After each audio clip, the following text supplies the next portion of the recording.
Yo, the Let's meeting see. is being live streamed. Let's go. What if I My fault. accidentally was logged into the school account that we broadcast on? Oof. Okay, we're not.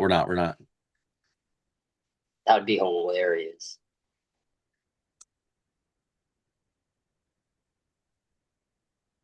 What? We're streaming. We're live on YouTube. Yo, I see it. That's Oh. crazy. Okay. Okay, so can I just leave this and go to Zoom because there's such a delay? Dude, yeah, it's just me on here. Okay, hold on. I'm gonna go back to the. Why would this be like this? Okay, is it done streaming? Is it still on?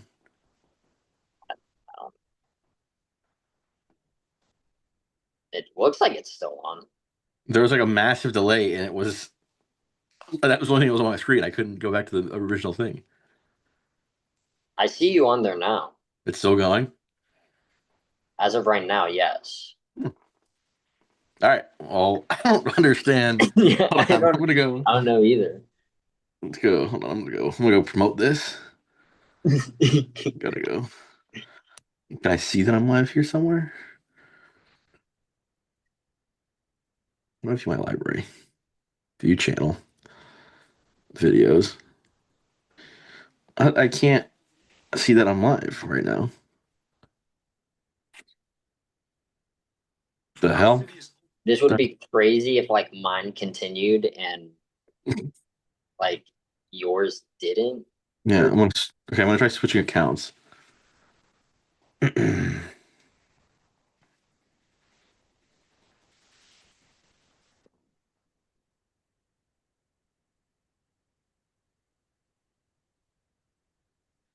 Oh, it's live on YouTube. Hell yeah. Yeah, I'm gonna try switching accounts. I'm gonna post it on my Instagram and we'll get going.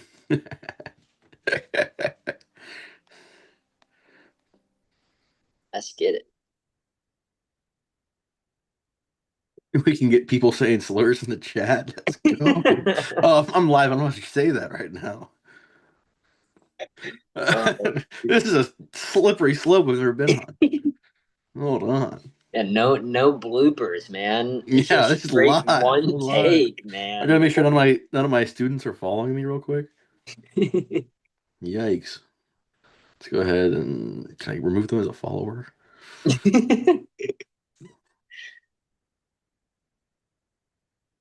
Could you imagine like they're at home eating dinner watching it without headphones, their parents are just chilling and we're just you just hear, yo, we can have them say swear. Also, doesn't I mean all the lives just get automatically uploaded afterwards too. So that's what's going on regardless. Okay, I'm gonna put it on my I have 130 followers on my sports show account. I'll put it on there first. We're gonna play this baby steps. All right, Baby steps. how do I post on Facebook or on Instagram?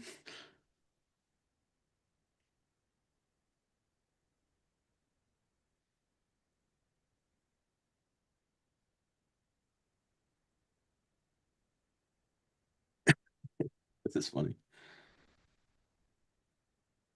This is legendary, bro. You think like Sam and Nick are gonna see this and be pissed? I hope so. Oh, probably. They're probably gonna say slurs in the chat. Oh, this is about to be good, man. All right. Okay. Posting on oh no, Cardinal Mooney official high school Facebook. There's the Instagram notification right there. All right, adding to story.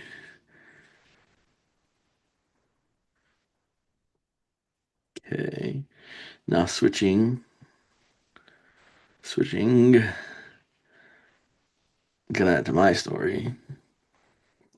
Uh,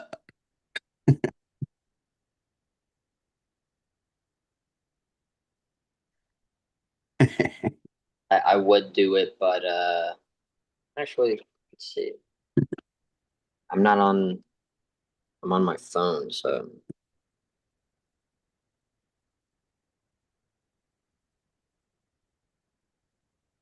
Holy Bob Plunkett joined Meta. We can just trash talk all of our people from college.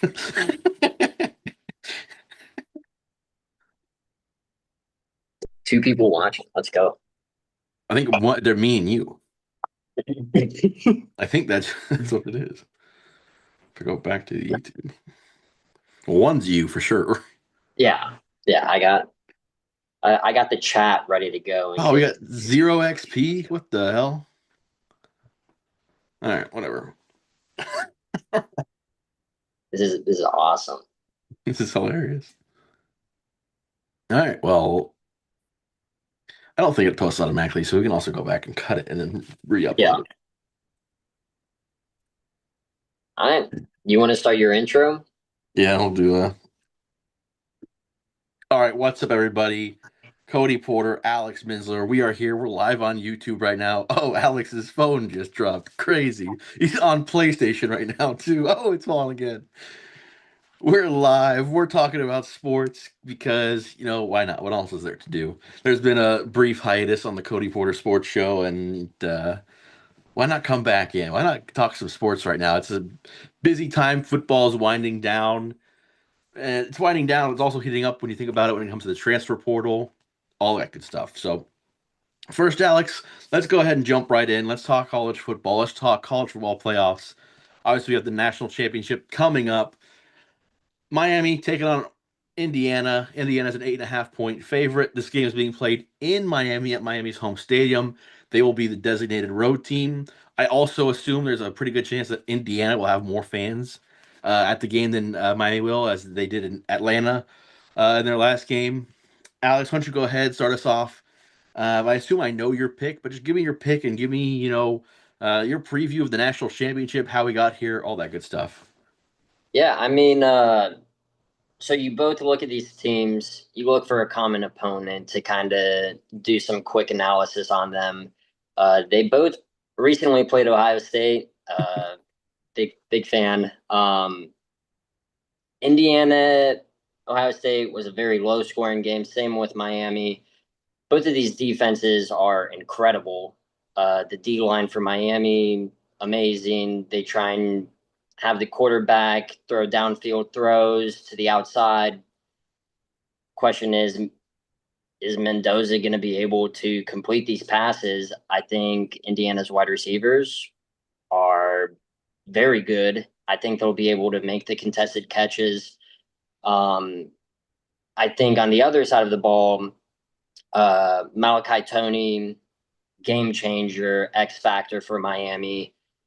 Question is, are the Indiana defensive backs going to be able to hold them? I know D'Angelo Pons is very good corner. He's supposed to be one of the top guys, um, and he is one of the top guys. So if he can, and if he and the secondary can shut down Tony, I don't see this being much of a game here, and Indiana will kind of rout Miami.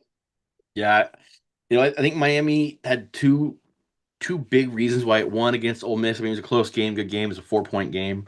Miami time of possession 41 minutes to 19. You do that, you're going to win 9 games out of 10. Also, third down percentage. Miami was at 58%. Ole Miss was at 20%. Then we look at Indiana, Oregon, a blowout.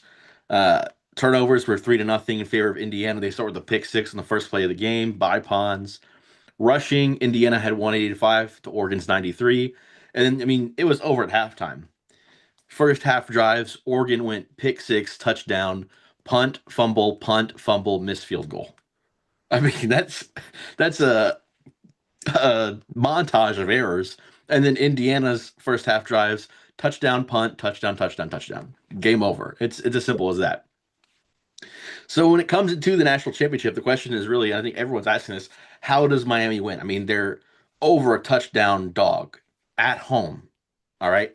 How does Miami win? They have to stop the run. If you look at All of Indiana's close games this year, it was when they ran the ball for less than 4 yards per carry. That was Iowa, Ohio State, Penn State. If they get over 4 yards per carry, they're probably going to be running the rock all night long. That means Mendoza only has to make a couple of key throws on a 3rd and 5 here, play action after a turnover, deep ball, that kind of stuff. Carson Beck must also take care of the ball. The defense has to do their job. The offense, mostly Carson Beck has to do his job. Miami lost 2 games this year. In those 2 games, Carson Beck threw 6 interceptions. He only threw 5 in the other 13 games they played. Last year at Georgia, they lost 2 games. In those games, he had 4 picks. If Indiana forces turnovers, it doesn't matter. I don't think Indiana could run the ball for 3 yards a carry, and they would take care of business. If they can turn Carson Beck over, once you get him once you get a lead, he starts to force it. That's who he's always been. That's who he was at Georgia. That's who he is at Miami. If you can get to him, if you can force him to make mistakes, you have the game. And then when it comes to stopping the run, I think it has to come with the D line. You have to be able to stop the run with Akeem Mesidor, with Ruben Bain Jr. They combine for 19 sacks. They get to the quarterback a ton. If you have to bring in their linebackers are great. But if you have to bring more than 4 to get pressure and to stop the run, I think you're going to have a long night. The Indiana offensive line is really, really, really good. So I think that'll decide the game, really. Indiana O line versus Miami D line. That's the game in a nutshell. Um, I'm going to take Indiana to win the game. I think they'll cover the 8.5. I have never had and never will have faith in Carson Beck. If he proves me otherwise, good for him. I don't believe it. Indiana is just kind of this team of destiny. Blow everyone out all year. Couple close games here and there. I mean, national semifinal, they put up 56 points. I don't see this one being close, and if it is, good for Miami. I don't see a path to victory for them. Yeah, I mean, you look at the games that Indiana won in the playoffs. I mean, you play Bama. Bama was questionable all year long on if they were actually a solid team or not. Think that they just got a benefit of the doubt for playing in the SEC, and only having the few losses to squeak on in.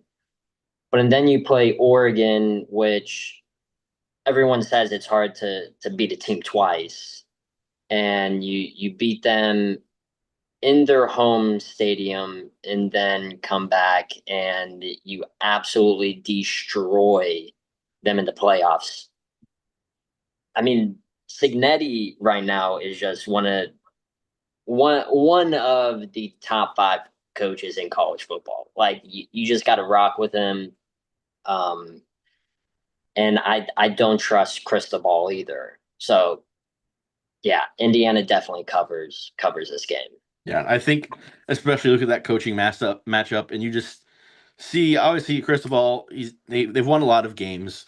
I mean, they still lost to what SMU and Louisville this year. Not bad football teams, but not super high quality. He has better talent than he is a coach. I mean, you think back to last year in that Georgia Tech game when they can need the ball out and win. They run it with 30 seconds left when Georgia Tech has no timeouts. Fumble, Georgia Tech gets the ball, kick a field goal to win it. I mean, I think it's Georgia Tech could win. I think it's Georgia Tech, but regardless, I just don't think he's not national championship coach when he's going up against a guy like Signetti who has proven not just by the teams he's put together. I mean, look at how disciplined they are. They don't jump.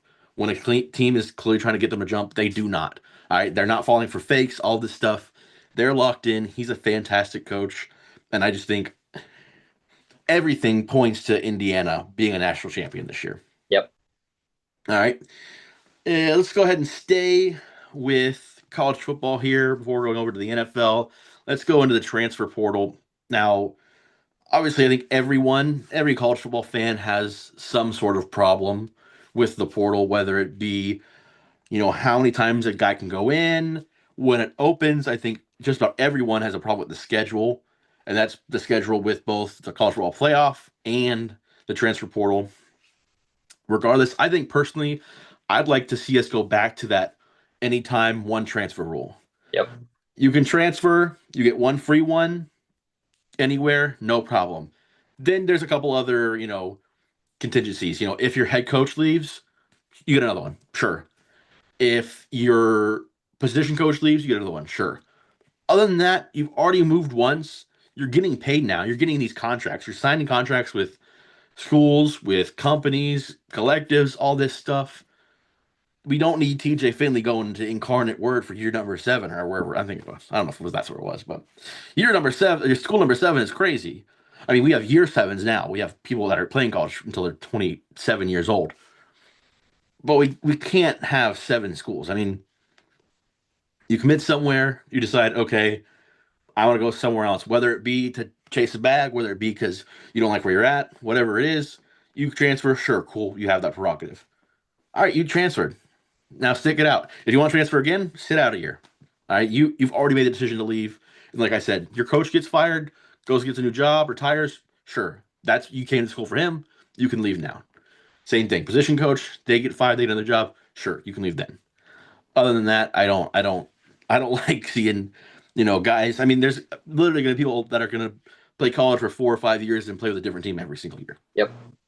I It's mean, to hammer on that TJ Finley, I think at this point, now that he's going to Incarnate Ward, he's trying to follow Cam Ward's footsteps now. So next year it will be Washington State, and then the year after that it will be Miami, and he won't leave until year 10. until he's the number Um, one draft pick. yeah, yeah. But I mean, I agree with everything that you're saying, where it's like you come to school for usually two reasons, like the name or your coach. The name kind of is, a step in the door for some schools to get into the NFL. The coach is another step in, like a way to get in as well, because coaches will develop you, and especially the good ones. Um, it's just the fact that we have players that are signing contracts and then within the same year, like trying to get out of them, like we just saw with Demond, like trying to possibly get out of Washington, and Washington saying like we'll go after you. Like I think that's what needs to happen. Like these colleges need to step in, because obviously the NCAA isn't going to do anything. Um, so if the schools start stepping up and like, no, you sign a contract, I think we will start seeing, some of these guys, step on back. Like you said, one free one because, it could have been someone was hyping up the program, all of this other stuff. I think I think that's totally fine. But more than one, it's like, come on. So it's either like you're just gullible at one point, or you may just not be as good as you seem with some of these guys.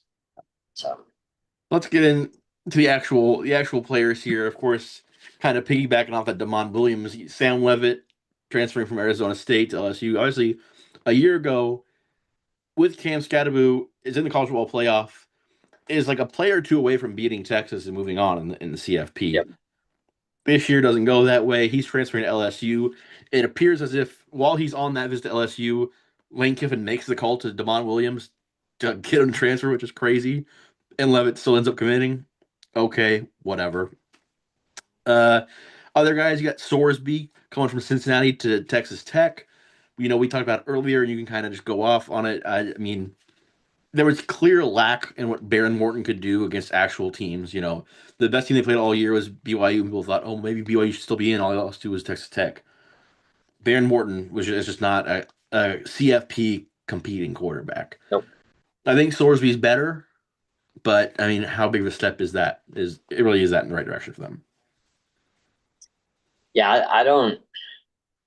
To me, like the top three quarterbacks in my mind were Sam Levitt, Mestamaker, and then probably Byron Brown. Like I don't. Sorsby is okay, but I mean, we were kind of talking about it before the show, and like turnovers could kill him here. He's a running quarterback. he takes care of the ball and he has some weapons, like I see them making it back into the playoffs, but I don't see them doing much more than that. Yeah. Yeah. Moving on, we have Mestamaker, like you mentioned, North Texas, true freshman. I mean, air raid cannon, going to Oklahoma State. I mean, Chad Morris pretty much brings every single person with him from North Texas to Oklahoma State. They should be better. How much better? Who knows? This will be a jump up in competition for all these guys. Yep, They should win more than 2 games. They should beat Tulsa if they play this year. definitely. You got Lagway going from Florida to Baylor. I mean, if he turns out like everyone assumed he would at Florida, this, I mean, he could be a guy that makes Baylor kind of look like an old school Big 12 team, a team that throws it a lot, scores a lot of points. I mean, that's if he takes care of the ball and he's healthy. He didn't take care of the ball this year, and even when he was, he still wasn't very good. Yeah. So, I mean, if he gets healthy, if he fixes turnovers, we'll see. Your boy Dylan Raiola, he's transferring to Oregon, even though Dante Moore comes back. I mean, walk me through the thought process there. This is the guy Raiola, who we kind of thought was going to lead Nebraska back to relevancy, and now he's going to go be a backup for a season. I think these are like one of the guys where it's like he probably came in a little overhyped. You obviously had Georgia recruiting him. He gets out, goes to Ohio State, like commits to Ohio State, gets out, and then commits to Nebraska. Everyone is thinking he's this god coming out of high school. Like you said, they're gonna he's gonna bring back Nebraska. I just I never really saw it with him playing it in the Big Ten games. I felt like he was rattled in a lot of them. Just didn't seem like that 5-star quarterback that was coming out of high school that everyone was hyping up. We saw that with Cincinnati immediately in their game against Cincinnati. Even whenever it was supposed to be played in Ohio, but they played it pretty Kansas much at City. home. Yeah, yeah, pretty much at a Nebraska home game, and he still struggled to beat Cincinnati. Granted, we just talked about Sorsby, and he's a pretty good quarterback, but you expect to win those games to come from the start of the season, um, at essentially a home game, and so I don't know. Maybe it's that he has seen that Bo Nix, Justin Herbert, them coming out of Oregon a little later, being a top pick, and then Dante Moore probably going to be a top pick next year too. Maybe he just wants to have a little bit of that Oregon magic to propel himself in the draft boards because he has seen other players do it through the transfer portal. For sure. And I mean, last couple of quarterbacks, if you want to lead the way, you guys got guys. I mean, you mentioned Byron Brown, Rocco back, Josh Hoover, and Hoover's a guy that I know we talked about. I think he would have been a better pick for Tech. I think he would have been a little more of a competitive guy for Tech to come bring in. Yep.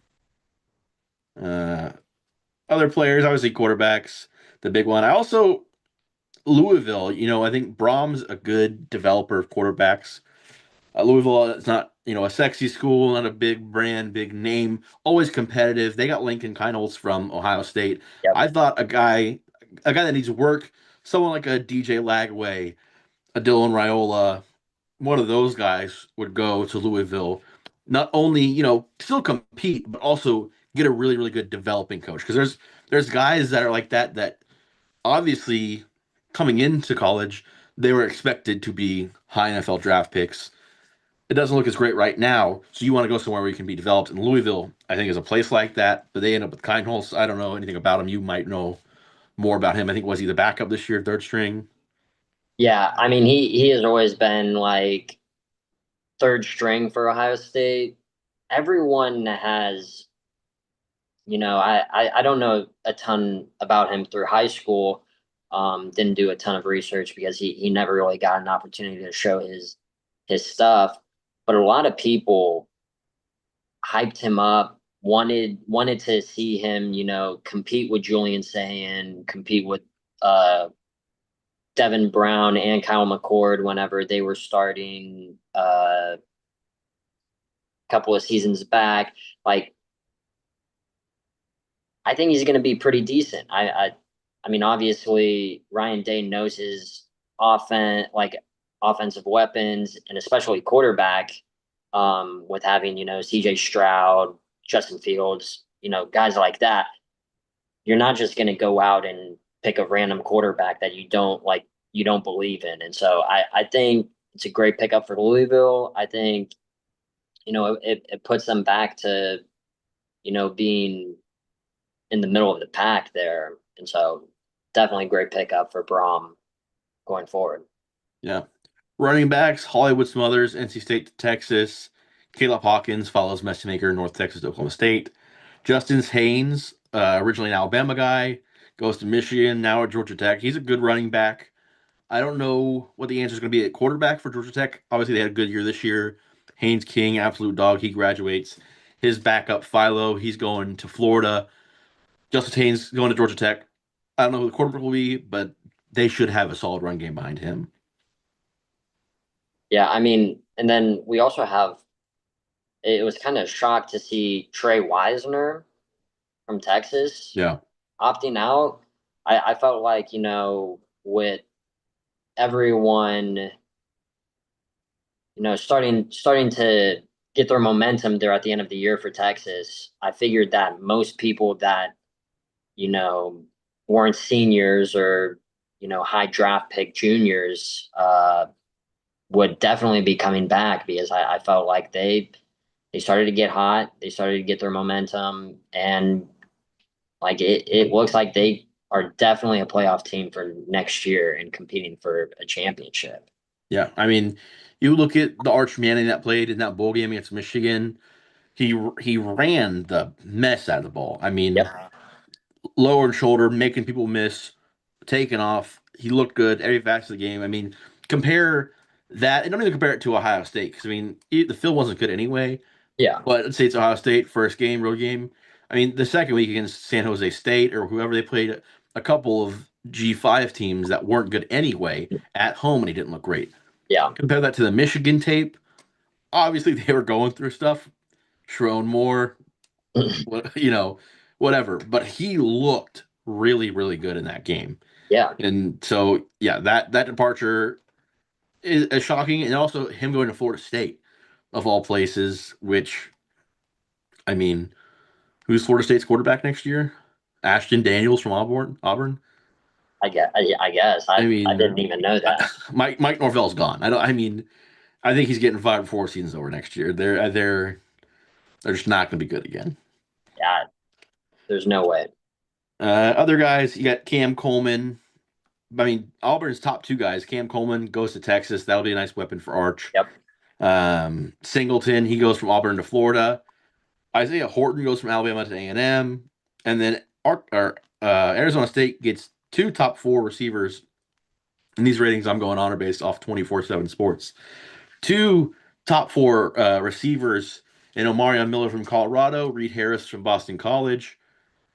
Big pickups for Dillingham over Arkansas, or I keep saying Arkansas State, Arizona State. So their offense, if the quarterback can get the ball to them, that should be good. Obviously, you don't have Scatterboo no more, but Yeah. two dynamic weapons at that receiver. I mean, surely with wide receivers like that coming in, I feel like the quarterback, got to put up good numbers with Yeah, that. I mean, those two wide receivers are pretty good. I mean, Amarion Killer from Colorado coming in. I think the only question there that they're going to have is some sort of run game. Like you said, they don't have Cam from a couple of years back, and so they figured that out. Open it up for these wide receivers to get in space and start showing off their magic. no. Think they'll be pretty good. And I'm not sure who is already there at quarterback for golly, I keep saying it. Arizona State. I do know Cutter Boley, the freshman from Kentucky, he's transferring over. I didn't watch a whole lot of Kentucky games this year. I do know he started against Florida and diced us up the whole game. I think he put up like 38 against us. So Cutter Boley going there, he might be the starter. Who knows? But regardless of who starts there, he'll have weapons on the outside. Let's Yeah. keep it going. Let's move to the NFL. We got playoffs. We're going to pick these games and kind of see what we think will happen. First, we're going to the Bills at the Denver Broncos. The Broncos are the number one seed in the AFC. They're 1.5 point favorites. They're the number one team in the conference, playing a home game, just 1.5 point favorites. That means neutral field. Vegas is favoring Buffalo. So let's go ahead, Alex. How do you see this one playing out? This is I think this one here, it's so tough. I'm gonna say Bills. I think Bills are gonna end up winning this game. I do think though everyone's saying that there is a ton of pressure on Josh Allen this year. Because obviously you don't have Patrick Mahomes in there, and he's kind of been the Allen killer for the past couple of years in the playoffs. I think James Cook is going to start getting back to himself here. Obviously, the secondary on Denver's defense is phenomenal. Pat Surtain, I think, is going to clamp Khalil Shakir up. I think Brandon Cooks is going to get some deep balls here. He's been starting to, you know, get more and more looks, especially with Keon Coleman that hasn't panned out to be the Keon Coleman from Florida State. And so I think I'm looking at uh, Brandon Cooks to have a pop off game. I do think, though, if I felt like the Jags exposed what we've been seeing all year, and that's the Bills' run defense is awful. And I know that the Jags average like 6.5 a carry against them. I think if RJ Harvey and company can end up, getting a solid gains on first down, stay ahead of the chains. I could see the Broncos, ending up winning this game, but I just got to trust Allen here over Bo Nix, and so I'm taking the Bills. Yeah, see, I just all year it just Josh Allen's clearly not playing at the level he's used to. I think he's been dinged here throughout the year, even in that first round game. He took some rough hits. And I think that this game comes down to Josh Allen more than anything. Broncos defense really really solid. Bills defense isn't great, but if Josh Allen has a vintage game, if he runs the ball in three times, I think they get the job done. I This is a kind of a Patrick Mahomes from like 2 3 years ago thing. I don't bet against the Bills. I haven't bet against them all year. I just in my head I think Josh Allen. I think he's gonna get the job done. If you ask me, I'm not really gonna think about the defense. I'm not gonna think about where they're playing. I'm thinking Josh Allen. I know what he can do. I've seen him do it. I mean, we saw that tush push. They went for 10 yards. That was insane. This game relies on Josh Allen, and I'm going to. If you're just telling me I have to pick between Josh Allen and Bo Nix, I'm going to take Josh Allen. Yep. And that's just how I see this one. And if I'm proven wrong, I don't think it'll be because Bo Nix outdueled Josh Allen. I think it'll be because Josh Allen didn't get the job done. Yeah. But I'm going to rock with the Bills. 49ers at the Seahawks. Seahawks, the number one seed in the NFC. They're whole touchdown favorites here at home.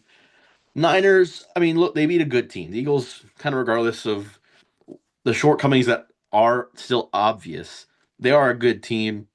Really, really solid on the lines. Defense is good. Running back is amazing. Jalen Hurts doesn't know how to play football in the second half of football games. It's crazy. But regardless of that statement, they're still a good football team. I think everybody would agree with that, even regardless of your opinion of Jalen Hurts. So they take care of business against Philly. Now they're going to a conference opponent, a division opponent, the Seattle Seahawks, who had an incredible year. And just like I said in the first game, where I'm a Josh Allen believer, I'm a Sam Darnold denier. Okay, I don't think Brock Purdy's good. I've never watched a game and thought, oh, this guy is good at playing quarterback. I don't believe in Sam Darnold, and this I think is the game. I said it a few weeks ago while we were talking about just NFL on a random Sunday. I think someone said, "Is Sam Darnold good?" And I said, "I don't know. I don't know. Big moments, big game. Will he actually live up to that first round draft pick from years ago? You know, he led the Vikings to also an incredible year last year. First round exit. This is the game. Show me. They win this game. I don't think the 49ers are immaculate anyway. I think they're incredibly beatable, especially with a team that has a solid offense. So Seahawks touchdown favorites. You don't even need to cover for me. Just get the job done. You win.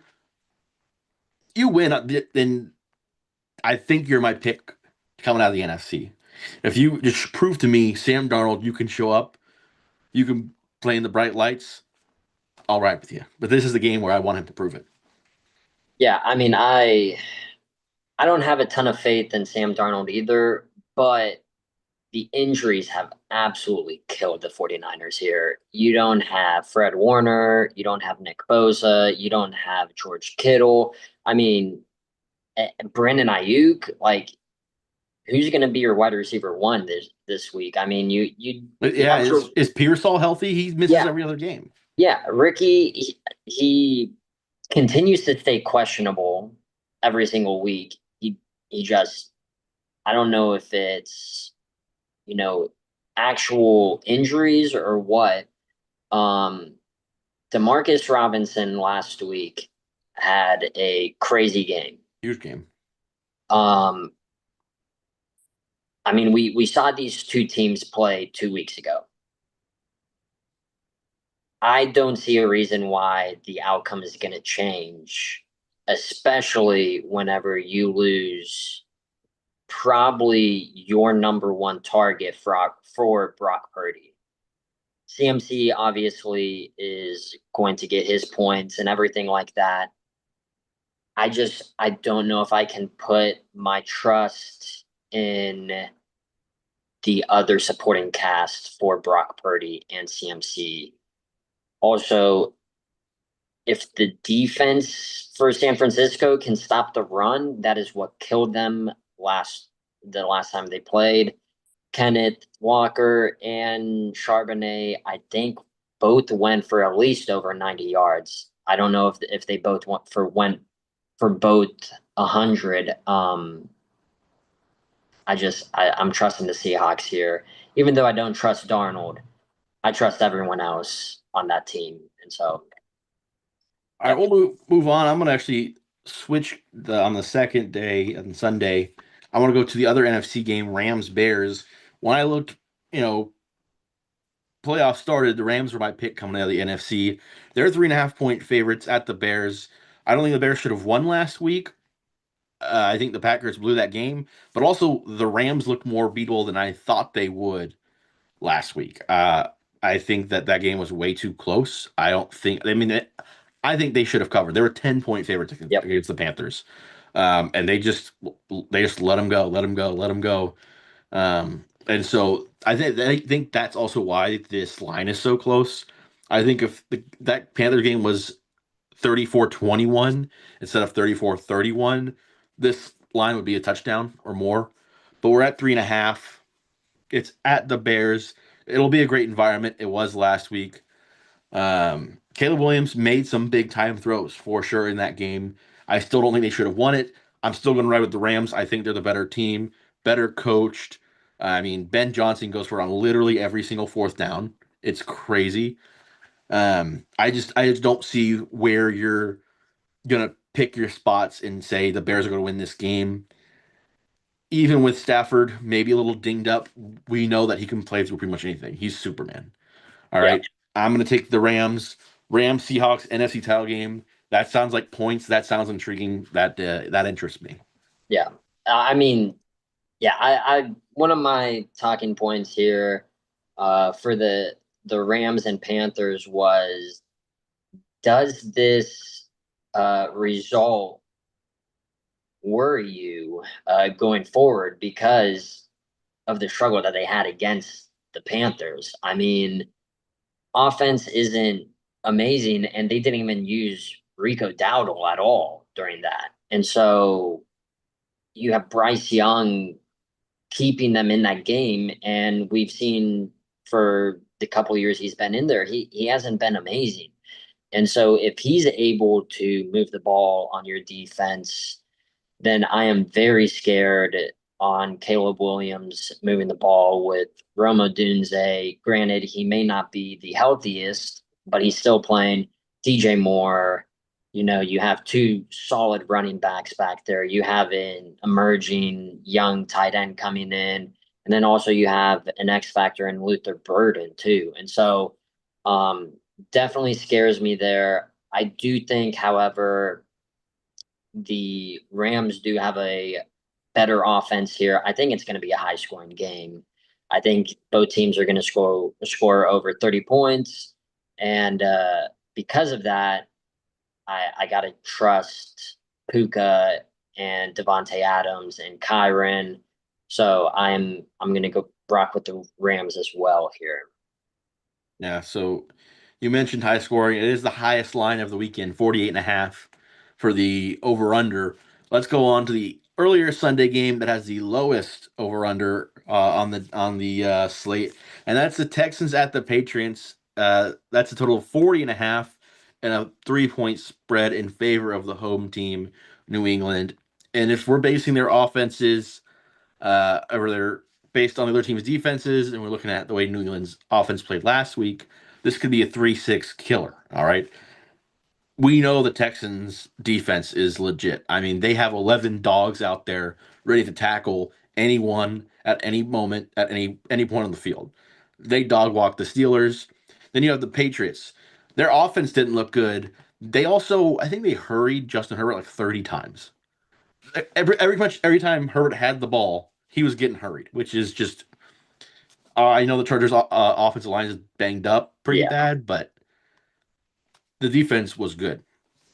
Now, I don't think you're expecting Drake May to turn the ball over multiple times like he did in the first round. If he does, I see this going the Texans' way. I expect him to play better even against a better defense than the Chargers. I mean, the defenses will decide this game ultimately. How long can the Texans defense keep them in it? What kind of CJ Stroud do we see? Do we see rookie year CJ Stroud? Do we see second year CJ Stroud? What are we going to get against the Patriot defense, which is a really, really solid defense? What does Drake May show us? Biggest game of his career. It's at home. 3-point game. I'm a pretty big Patriot hater here. Nah, I'm gonna take the Texans. Give me the upset. I like their defense. Defense wins championships. I don't think they have a championship offense. I do think they have a good enough defense to pull an upset here on the road against the Patriots. Give me the Texans. Yeah, the fact that this is a 40.5 point total is shocking. Like I felt like this would have been, mid to low 30s here, especially after the past couple of games. I guess they're thinking the Patriots are going to score a couple of points here on the Texans defense. I don't really see that happening. I think Stingley will lock Diggs up. I don't think Diggs is going to play a huge part into this. I think the X factor here are going to be the New England running backs and Christian Kirk on the Texans. It's just going to be whoever can You see what pop. Stephen A. Smith said about Christian Yes, Kirk? yeah. I knew exactly whenever you started laughing. I knew exactly what you were laughing That was about. crazy. Uh outrageous. 8 catches, man. I think ultimately it comes down to those two there. Travion didn't have a great game last game. Ramondre's starting to come back to himself. The thing is, though, with Ramondre, he's susceptible to turning the ball over, fumbling. So I see the Texans maybe not turning the ball over from May, but getting a fumble or two from Stevenson.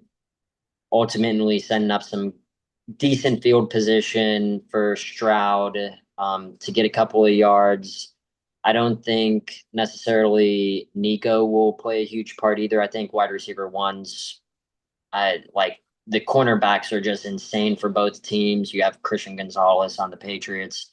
And so it comes down to those two. I think Stevenson has a fumble, ends up giving the Texans great field position, and we talked about having it be a field goal game. I think Texans end up getting one extra field goal. So I'm pretty sure that just means that we went together on all four games. Yes, yes, we did. And so because of that, I'm not doing that. Um, I'll take just to be a little different. Frick. You want the Rams? You want Caleb Williams? I was gonna say, give me the Broncos. Okay. I'm gonna take Okay. the Broncos over the Bills. All right. Just looking at these 8 teams we have remaining, Super Bowl pick. How do they get there? Like I said, I want to say Bills. Ultimately, I think if a field has ever been there for Josh Allen to go get it, it's against this field. But he's Yep. not at MVP level because, say, he does beat this really, really good defense in the Broncos. What if he goes and plays the Texans? They're even better Yeah. on defense. If they go and play the Patriots, that means the Patriots just beat that Texan defense because Drake May had a good game. And Drake May, I think we've seen this year, has the ability to outduel Buffalo. Even if they get past that, I think they end up playing the winner of Seattle and LA, and that's just a battle of the offenses. Yep. So I'm still picking the Bills. I'm still going to pick them, but I could talk myself out of any single matchup there just because I'm saying it out loud how I don't trust Josh Allen right now, but I'm still picking him because I think he can do good. That's basically my opinion, and that's what I'm rocking with. I'm going to pick the Bills to win the Super Bowl. Okay. I mean, yeah. I mean, you gotta trust, the former MVP at some point, and so I think, like you said, if there's a year for him to win a Super Bowl, this is definitely the year. Um, since I changed my pick from the Broncos or to the Broncos, I do think Rams end up making it out of the NFC. The AFC, then my championship game is Texans and Broncos. I don't think I don't think Bo Nix could do anything against that defense that the Texans have. So I have the Texans and Rams. Um, I'm gonna rock with my boy CJ. Okay. I think we end up seeing glimpses of his rookie year, and connecting with Nico a lot. I think Kirk is starting to catch his stride at the right time. Um, Woody Marks had a great game too against Pittsburgh. If he continues, I there's no stopping this team, especially with the defense that they have. So I'm going to take the Texans to win. All right. I got the Bills. Minz has the Texans. We're going to try to do this a little more often. Try aim for once a week. I'm not going to lock that in right now, but Yeah. right now it's January 15th. Who wins the World Series? Ooh. Um. I mean, I haven't been really keeping up with any of the free agency all that much. Saw my favorite team just sign a you know 30-year-old to a 5-year contract for $170 million. Um, man, I think honestly, if they could get a few more pieces, I could see the Braves competing again. If they get another pitcher there, then a few more bats. That's I it. That's all I I I, need. I don't want to say any of like the Yeah. Yankees or um Dodgers or anything like that. So I don't know, man. I've always kind of liked the Braves. I think Strider it needs to come back. He needs to get healthy. Um, that's been their killer is Acuna and Strider have always been battling injuries, and so for now, I will take the Braves. After spring training, I'll change that obviously, but right Yeah. now I'll take Braves. So last year, opening day, I picked every division, picked the playoffs. I picked the Braves. They were terrible last year. Yep, I'm looking at it right now. So the Dodgers obviously have the best odds. They're yep, at plus 370, 10 months out. that's outrageous. Only the Yankees have anything better than plus 1100. I'm going to take the Blue Jays to go take care of business, finish what they started last year. You're a Satanist if you pick the Dodgers. Yep. Trying to ruin baseball. We might not even get baseball in 27 with a lockout. And it's all the Dodgers' fault. And I'll stand by that. I do think that the poor teams need to spend more money. The Dodgers are also a problem. All right. That's it. That's where we'll stand. We'll pick the World Series again in a month or so. I'm Cody Porter. That's Alex Money Mins. We'll see you next time. Okay, now I wasn't even recording that. I Well, never I good thing it's on a live stream. yeah, about Also, did you 10 minutes in, I realized I was not recording. No, I didn't ever go to the live chat. Holt and a bunch of other people uh like Holt said, "Hello, boys. Minz and Cody are so cute." Somebody else said, "Looking good." I think I